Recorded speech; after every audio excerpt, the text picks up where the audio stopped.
Hi there, and today we're going to have a Canva Skew Image application tutorial.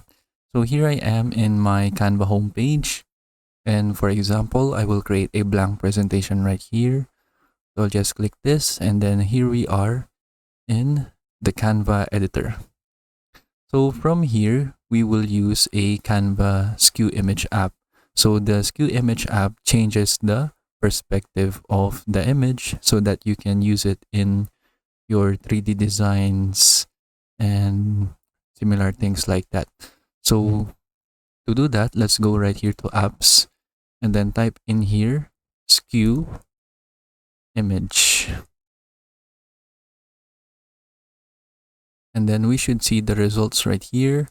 It is called Skew Image as well. So just click on it, and then from here we can upload an image so that we can use it for skewing an image. So let's choose a file.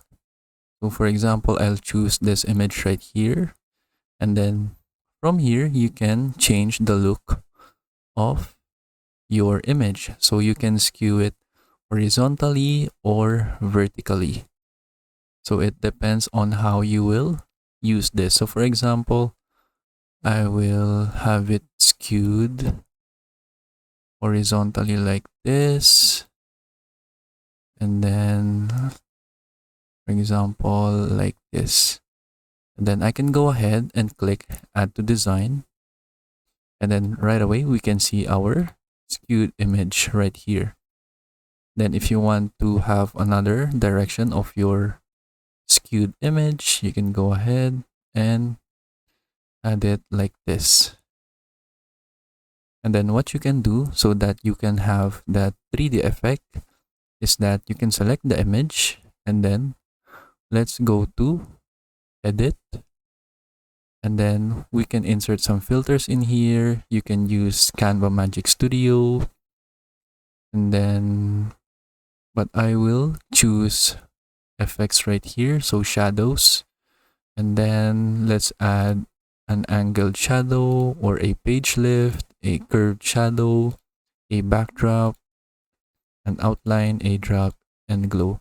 So it depends on your preference, but I want to add this one, the backdrop shadow, so that it looks like a 3D 3D design right here. So we have the image right here with this skewed perspective, and then we have here its shadow.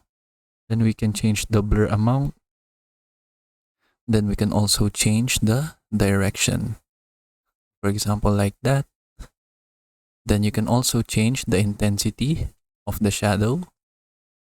Then you can also change the color if you want. So you can do that to this other image as well. Click edit, go to shadows, choose the specific shadow that you want to use. For example, let's choose a curve shadow. Then let's change the distance, then the curve, and then the intensity. And then that's it. That is how we can use the Canva Skew Image application. And I hope you learn how to do it. And thank you for watching.